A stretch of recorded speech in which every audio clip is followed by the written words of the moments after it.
Hello mga bistak, mo niya itong giandam nga dinner for tonight. Natay mushroom, beef, asparagus, ato na siyang prituhon. Steak na to siya.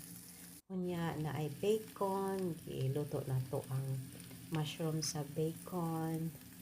Prito na to siya kay para ni siya himuon na to nga sauce. Kunya ang french fries, ato na siyang ibutang para makrispy lutuon na to ni siya.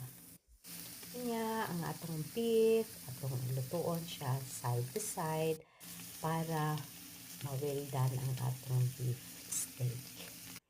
Kanya after that, atong prituhon ang ato ang asparagus, bali-balihon po kay para dili katunga lang maluto.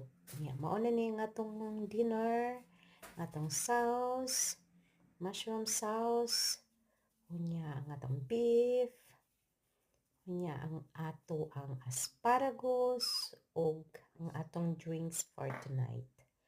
Hope you like this video mga guys. Don't forget to like and subscribe. Happy eating! Bon appetit!